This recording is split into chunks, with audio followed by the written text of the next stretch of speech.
வரக்கூடிய டிசம்பர் 27ஆம் தேதி பார்த்தீங்கன்னா மலேசியாவில் கோலாலம்பூரில் இருக்கக்கூடிய புக்கிட் ஜலீல் ஸ்டேடியம் கிட்டத்தட்ட 90,000 பேர் வந்து இந்த ஸ்டேடியத்தில் அமரலாம். இந்த ஸ்டேடியத்தில் விஜயோடைய கடைசி படமான ஜனநாயகன் படத்துடைய ஆடியோ லான்ச் என்பது நடக்க இருக்கு அப்படின்னு சொல்லி அனௌன்ஸ் பண்ணியிருந்தாங்க. இதற்காகவே பார்த்தீங்கன்னா விஜய்லாம் இந்நேரம் மலேசியாவுக்கு கிளம்பி போயிருக்கலாம். ஸோ இந்த ஆடியோ லான்ச் வந்து எந்தவித கட்டுப்பாடுகளுமே இல்லாமல் நடக்க போது விஜய் தான் இஷ்டத்துக்கு தமிழ்நாடு அரசியலை பற்றி மலேசியாவில் வந்து பேச போறாரு அப்படின்னு சொல்லி கனவு கண்டுகிட்டு இருந்தார். ஆனால் மிகப்பெரிய ஆப்பை மலேசியா போலீஸ் இறக்கிட்டாங்க அப்படின்னே சொல்லலாம். ரொம்ப முக்கியமாக அந்த நாட்டு பத்திரிகையாக இருக்கக்கூடிய மலேசியா கெசட் இவங்க வெளியிட்டிருக்கக்கூடிய செய்தி என்ன அப்படின்னா, ராயல் மலேசியா போலீஸ் அவங்க என்ன பண்ணியிருக்கிறாங்க, ஜனநாயகத்தினுடைய ஆடியோ லான்ச் இருக்குல்ல, அது வெறும் பொழுதுபோக்கு நிகழ்ச்சி மட்டும்தான், அதில் அரசியல் துளியும் பேசிடக்கூடாது, மீறினால் கடும் நடவடிக்கை எடுப்போம் அப்படின்னு சொல்லியிருக்கிறாங்க. அதுலேயும் குறிப்பாக Cheras district police chief assistant commissioner Aidil Bolhassan இவர் என்ன சொல்றாருன்னா, இது முழுக்க முழுக்க என்டர்டைன்மெண்ட் பொழுதுபோக்கு நிகழ்ச்சிக்காக மட்டும்தான் அனுமதி கொடுத்துருக்கோம், அரசியலும் பேசக்கூடாது, அரசியலை கடந்து அரசியல் சார்ந்த மெசேஜும் இருக்கக்கூடாது அப்படின்றாரு. அரசியல் சார்ந்த மெசேஜ்னா என்ன அப்படின்னு சொல்லிட்டு அதுக்கு ஒரு பட்டியல் கொடுக்குறாங்க.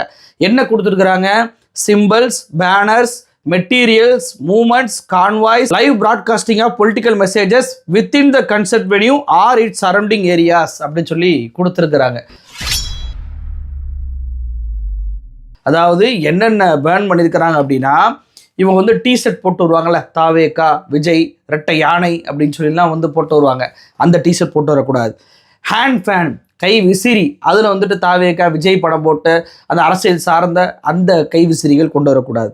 ஹெட்பேண்டு, தலையில் வந்து கட்டக்கூடிய அந்த ஹெட்பேண்டு, அதெல்லாம் விஜய் வந்து துண்டு எடுத்துட்டு கட்டிக்கிடுவார்ல பைத்தியம் மாதிரி, அந்த மாதிரிலாம் வந்து கட்டிடக்கூடாது. அதே போல் வந்து பார்த்தீங்கன்னா பேட்ஜ், இந்த அரசியல் கட்சியினர் வந்துட்டு இங்கே ரவுண்டாக வந்து ஒரு பேட்ஜ் குத்துவாங்க நெஞ்சில், அப்படி எந்த பேட்ஜுமே இருக்கக்கூடாது. அம்பர்லா, கொடியில் வந்து தாவேக்கா, டிவிகே, மலேசியா அப்படின்லாம் போட்டு அந்த அம்பர்லாவை கொண்டு வரக்கூடாது. மஃப்ளர், குளிர் அப்படின்றதுக்காக மஃப்ளரில் கூட அரசியல் சார்ந்த டிவிகே கொடி சார்ந்த கலர்களை போட்டு வரக்கூடாது. ஃப்ளாக், கட்சி கொடி இருக்கக்கூடாது. போஸ்டர் இருக்கக்கூடாது.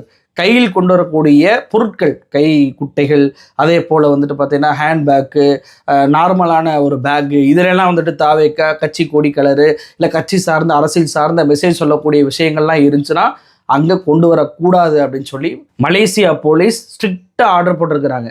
இதை விட கொடுமை என்னென்னா, லைவ் ப்ராட்காஸ்டிங் பண்ணுறாங்களா, அந்த நிகழ்ச்சியை வந்து லைவ் பண்ணும்போது அந்த வென்யூலையும் சரி, வென்யூவை சுற்றி இருக்கக்கூடிய பகுதியிலையும் சரி, பொலிட்டிக்கல் மெசேஜ் அதில் இடம்பெற்றக்கூடாது. சில பேர் வந்து விளம்பரம் போடுவான், தாவேக்கா மலேசியா கிளை அப்படின்னு சொல்லிட்டு அதில் வந்து உள்ளூர் சேனல்லையோ அல்லது அந்த கன்சர்ட் நடக்கக்கூடிய இடத்துலையோ பேனரோ ஃப்ளெக்ஸோ அல்லது அந்த ஒளிபரப்பக்கூடிய அந்த தொலைக்காட்சியிலேயே விளம்பரம் கொடுத்தான் அப்படின்னா அதற்குமே தடை போட்டிருக்கிறாங்க மலேசியா போலீஸ்.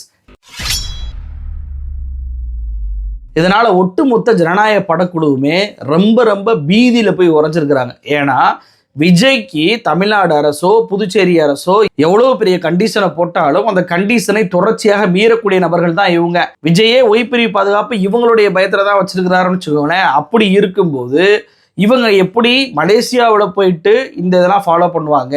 பிரச்சனை நடந்தால் நமக்கு தான் ஆப்பு, நம்மளுடைய பொருட்செலவு அத்தனை வீணாகும், நம்மளுடைய கடைசி படத்துடைய ப்ரொமோஷனும் கெட்டு போகும் அப்படின்னு சொல்லி பட தயாரிப்பு குழு மிகப்பெரிய பீதியில் இருக்கிறாங்க. அது மட்டுமல்ல, விஜயே மிகப்பெரிய பீதியில் இருக்கிறாரு. ஏன்னா தமிழ்நாட்டில் நடத்தினாதான் ஏதாவது ஒரு பிரச்சனை கொடுத்துருவாங்களோ, நிபந்தனையை போட்டுருவாங்களோ, நிம்மதியாக பிஸ்னஸை டெவலப் பண்ண விடாமல் ஆக்கிடுவாங்களோ அப்படின்ற பயத்தில் மலேசியாவில் போய் இவர் வச்சார். மலேசியாவில் போய் வச்சா அங்கே போயிட்டு என்ன சிஎம் சார் அப்படின்னு சொல்லிலாம் பேசலாம், கனவு கண்டமே, கழுத கதை காக்கா கதையெல்லாம் பேசலாம்னு இருந்தோமே. ஆனால் இன்னைக்கு மலேசிய அரசாங்கம் இப்படியான கண்டிஷனை போட்டு ஒரே அடியாக ஆப்பை இறக்கிட்டாங்களே அப்படின்னு சொல்லி அவரும் பீதியில் இருக்கிறார்.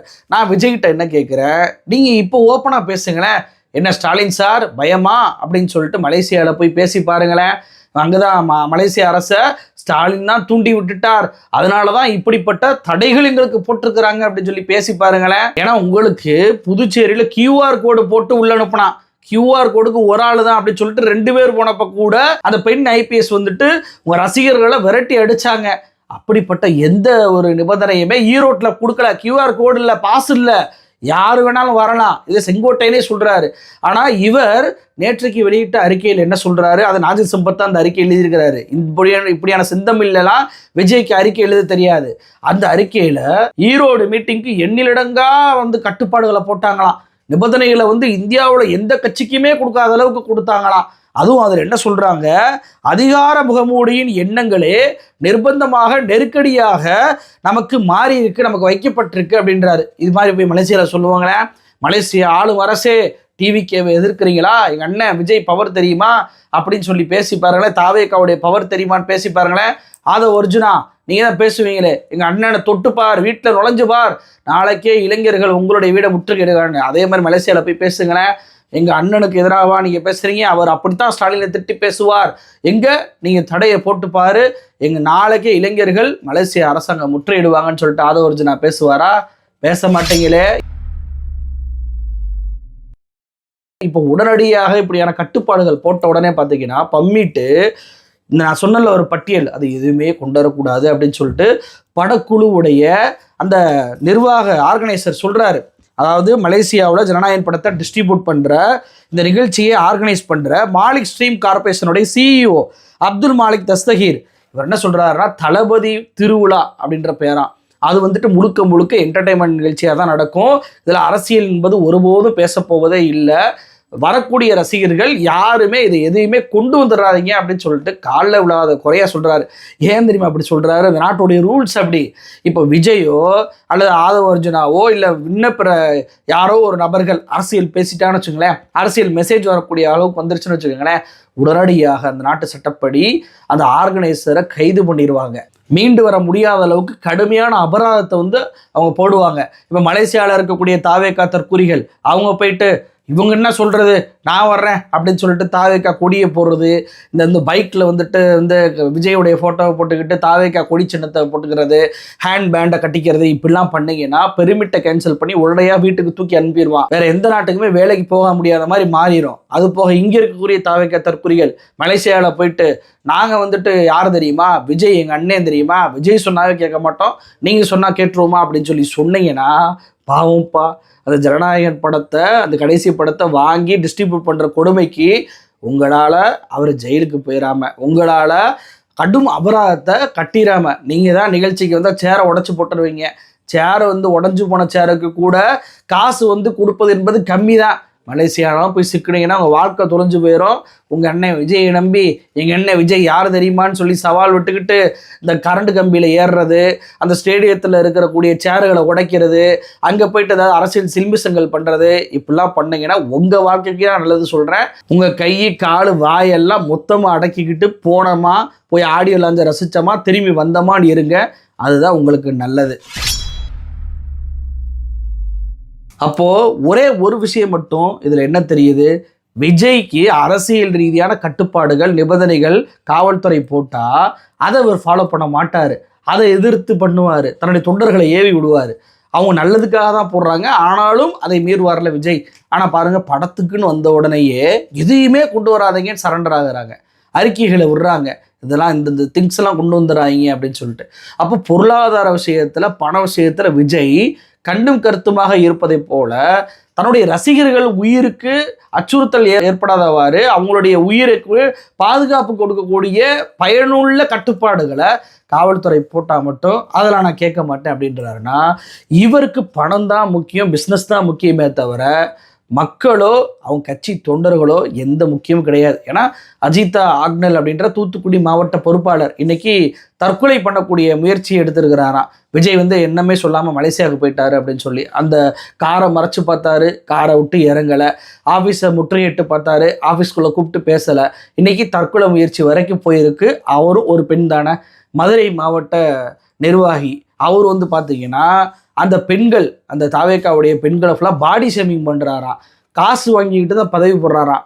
அமைச்சராக இருக்கக்கூடிய மூர்த்தி அவர்கள்ட்ட காசு வாங்கிட்டு தாவேக்கா கட்சி பணி எதுவுமே செய்வதில்லை அப்படின்னு சொல்லி அந்த மதுரை மாவட்ட தாவேக்கா பெண்கள் குற்றம் சாட்டுவதை நம்மளால் பார்க்க முடியுது. திருவள்ளூர் மாவட்டத்தில் பிரச்சனை, நீ ஆதவ அர்ஜுனா படத்தை போட்டால் என்னை கட்சி விட்டு நீக்குவியான்னு சொல்லிட்டு தலைமை அலுவலகத்தை முற்றுகையிட்டான். திருச்சியில் ஜாதி மதம் பார்த்து தான் சீட்டு கொடுக்குறாங்க, கட்சி பதவி கொடுக்குறாங்க அப்படின்னு சொல்லிட்டு அவங்களும் தாவேக்கா அலுவலகத்தை முற்றுகை. தூத்துக்குடியில் நீங்கள் மீனவ சமூகத்தை சேர்ந்த ஆக்னலை நீங்கள் அஜித் ஆக்னலை வந்து எடுத்துக்கிறாம நாடார் சமூகம் தான் அங்கே ஜெயிக்க முடியுன்றதுக்காக சாமுவேலை நீங்கள் கட்சி பதவி கொடுக்குறீங்க அப்படின்றது அங்கேயும் சாதி பிரச்சனை. இப்படி எல்லா மாவட்டங்கள்லையுமே சாதி மதம் பணம் இதை பார்த்து தான் விஜய் அவர்கள் பொறுப்புகளை கொடுக்குறாரு, செயல்பட வைக்கிறாரு. இதில் பெண்களுக்கு எதிரான அந்த விஷயங்களும் இருக்குது, பாடி ஷேமிங் இருக்குது. அப்படின்றப்போ எந்த அர்த்தத்தில் இவரெல்லாம் பெண்கள் பாதுகாப்பை பற்றி பேசுகிறாரு எனக்கு தெரில. இவர் நடிக்கிறாரு கடைசி படம் ஜனநாயகன், அதில் இந்த பெண் பாதுகாப்பு பற்றி வருது, அதனால தான் அதை பற்றி பேசுகிறாரு, இல்லைன்னா இவருக்கு எங்கே பேச போகிறாரு. கடைசி படத்துடைய கதை என்பது தெலுங்கு படத்துடைய இந்த பாலையா அப்படின்றவர் நடிச்சோடைய அந்த படத்துடைய ரீமேக்குன்றாங்க. அதில் பெண் கல்வி பெண் பாதுகாப்பு பற்றி தான் படத்துடைய சீனே இருக்கும். அதுலேயும் அவர் போலீஸ் ஆஃபீஸர் தான், இதுலேயும் விஜய் போலீஸ் ஆஃபீஸர் தான். அப்போ இதிலிருந்து இந்த படம் அந்த படத்தோடைய இதுதான் அப்படின்னு சொல்லிட்டு நம்மளுக்கு தெரியுதுல்ல. அதில் வந்து இவர் எப்படி வாட் ப்ரோ ராங் ப்ரோ அப்படின்னு சொல்லி விஜய் சொல்கிறாருல, அந்த படத்தில் போனீங்கன்னா இதே டைலாக் இருக்கும். அப்போ அந்த டைலாக்கை அந்த படத்தில் பேசுனதுனால தான் விஜய் அதை பொலிட்டிக்கலாகவும் பேசினார். ஏன்னா விஜய்க்கெல்லாம் தன்னைத்தானே பேசுவதற்கு எந்த தகுதியும் கிடையாது. இவ்வளவு ஏங்க இவர் கிறிஸ்மஸ் விழாவை நடத்தினார்ல, அவர் வந்துட்டு ஒளி பிறக்கும் ஒரு விடிவு பிறக்கும் அப்படிலாம் சொன்னார்ல. இன்னைக்கு சத்தீஸ்கரில் பார்த்தீங்க அப்படின்னா, சத்தீஸ்கர் மட்டுமல்ல வட இந்தியா முழுக்க பார்த்தீங்க அப்படின்னா பாஜகவுக்கு வந்து உதவக்கூடிய RSS உடைய கிளை அமைப்பாக இருக்கக்கூடிய பஜ்ரங் தள் இவங்க போயிட்டு தாக்குதல் பண்ணுறாங்க. ரோட்டில் இருக்கிற எல்லா கிறிஸ்தவ நிகழ்ச்சிகளையும் உடைக்கிறாங்க, சர்ச்சுக்குள்ளே போயிட்டு உடைக்கிறாங்க. எல்லா பக்கமும் கண்டனம் வருது. முதலமைச்சர் ஸ்டாலின் அவர்கள் கடுமையான கண்டனத்தை தெரிவிச்சிருக்கிறாரு. ஆனால் தாவேக்காலேருந்து விஜய் தரப்புலேருந்து கண்டன அறிக்கை வரவே இல்லைங்க. திருப்பரங்குன்றத்துலேயும் இஸ்லாமியர்கள் பக்கம் நிற்கலை, சத்தீஸ்கர் இதுலேயும் கிறிஸ்தவர்கள் பக்கம் நிற்கலை. அப்போ யாருக்கு தான் நீங்கள் நிற்பீங்க? இவங்க கட்சி சார்பாக பார்த்தீங்கன்னா அருண்ராஜும் CTR நிர்மல்குமாரும் பதிவு எழுதியிருக்கிறாங்க. அதுவும் கட்சி சார்பாக இல்லை, அவங்க தனிப்பட்ட பதிவு. அதில் பாஜகன்ற வார்த்தையே இல்லை. அதில் வந்து அருண்ராஜ் என்ன சொல்கிறாரு, பிரதமர் இதெல்லாம் கண்டிக்க மாட்டாரான்னு. முதல்ல உங்கள் விஜயை கண்டிக்க சொல்லுங்கள் பாஸ். உங்கள் கட்சி தானே, உங்கள் கட்சி தலைவர் தானே. எப்படி இப்படி சிறுபான்மை மக்களை நசுக்கிறீங்க? கொண்டாடக்கூடிய அந்த கொண்டாடுற நாளில் கூட உங்களை நிம்மதியாக இருக்க விட மாட்டீங்களா அப்படின்னு சொல்லி விஜயை ஒரு அறிக்கை விட சொல்லுங்களேன். ஏன் விட மாட்டுறாரு? ஏன் பாஜக அப்படின்னா மட்டும் அவர் பதுங்குறாரு? இதில் எப்படி அவர் சிறுபான்மை மக்களை காப்பார்? உங்களால் எப்படி கிறிஸ்துமஸ் விழாவை வந்து கொண்டாட முடியுது? நான் இந்த வீடியோ பார்க்கக்கூடிய இஸ்லாமிய கிறிஸ்தவ மக்களை நோக்கி ஒரு கேள்வி கேட்குறேன். நோம்பு கஞ்சி குடிக்க யார் வேணாலும் வரலாம், கிறிஸ்மஸ் கேக்கை வெட்ட யார் வேணாலும் வரலாம். ஆனால் நமக்கு ஒரு துன்பம் வரும் பார்த்தீங்களா? நம்மளை வந்து தாக்க வர்றது, நம்மளுடைய பண்டிகை கெடுக்க வர்றது, நம்மளுடைய உரிமையை பறிப்பது, வாழ்வாதாரத்தை பறிக்க நினைக்கக்கூடிய சம்பவங்களை செய்யும் போது யார் நம்மளோட துணை நிற்கிறாங்கன்னு பாருங்கள். அவங்க தான் நமக்குரிய ஆள். விஜய் கேக்கு வெட்டுவார், நோம்பு கஞ்சி குடிப்பார். ஆனால் திருப்பரங்குன்ற சிக்கந்தர் தர்கா விஷயம் வந்துச்சு அப்படின்னா அதில் வாய் திறக்கவே மாட்டார். அதே போல் கிறிஸ்மஸ் விழாவை சர்ச்சுக்குள்ளே புகுந்து சங்கிகள் அடித்தாலும் விஜய் வாய் திறக்க மாட்டார். நாளைக்கு சத்தீஸ்கரில் நடப்பது, விஜய் முதலமைச்சரான பிறகு தமிழ்நாட்டில் நடக்குதுன்னா இன்னைக்கு தட்டி கேட்காதவர் அன்னைக்கு தட்டி கேட்டுவாரா? எடப்பாடி பழனிசாமி மாதிரி நானே டிவியில் தாங்க பார்த்து தெரிஞ்சுக்கிட்டேன் அப்படின்னு சொல்லக்கூடிய நிலைமையில்தான் விஜய் இருப்பார். அது கூட அவர் ப்ரெஸ் மீட்டை சந்திப்பார், விஜய் அதையும் சந்திக்க மாட்டார். அந்த தகவலுமே விஜயிடமிருந்து வராது. இப்படிப்பட்ட நபரிடம் உங்களுடைய வாக்கை கொடுத்து ஏமாந்துடாதீங்க அப்படின்றதான் என்னுடைய தாழ்மையான வேண்டுகோள். அவருக்கு படம் தான் முக்கியம், பணம் தான் முக்கியம், பிஸ்னஸ் தான் முக்கியம். அரசியலோ அரசியலை சார்ந்த அந்த மக்களோ அவங்களுடைய கட்சியினர் கூட அவருக்கு முக்கியம் கிடையாது என்பதுதான் இப்போ இந்த ஜனநாயகன் படத்துடைய கடைசி படத்துடைய ஆடியோ லான்ச் நிபந்தனைகளை ஏற்றுக்கொண்டதுலேருந்து நம்மளால் புரிஞ்சுக்கிற முடியுது. நன்றி.